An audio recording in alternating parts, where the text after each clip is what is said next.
xibaar yu wér te wóor ca tàng-tàng ba abonnez-vous pour ngeen di mën di jot suñuy vidéo.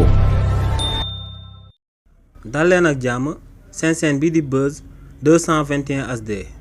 kii di Badara Gadiaga di akub chroniqueur bu kenn dootu présenté ci réew mi di Sénégal yëkkati na ay kàddu daal di xamal sénégalais yi que ne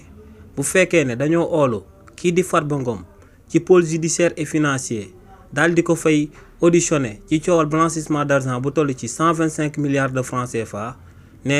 noonee lañ war a oowee premier ministre bii di Ousmane Sonko daal di ko fay auditionné ci ay kàddu yu mu fi jibaloon te mu concerné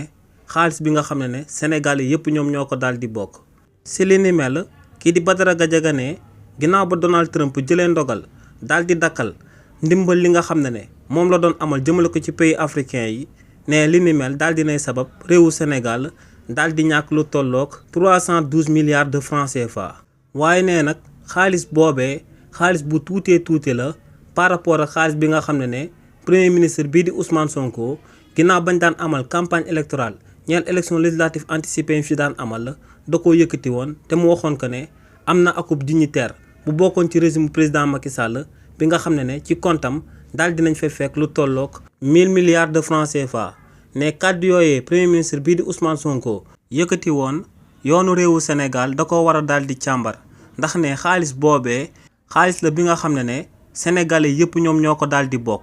donc ne comme nuñ oowee Farba Ngom ngir mu daal di dem ci pôle judiciaire et financier daal di layoo ci coowal blanchissement d'argent bi ñu koy daal di tudd ne ni mel lañ waroon a oowee tamit premier ministre bii di Ousmane Sonko ngir mu daal di dem ca pôle judiciaire et financier daal di layoo ci compte bancaire boobee nga xam ne nee na daal dina koy gis te compte bancaire boobee yore lu tolloog 1000 milliards yi nga xam ne sénégalais yépp ñoom ñoo ko daal di moom.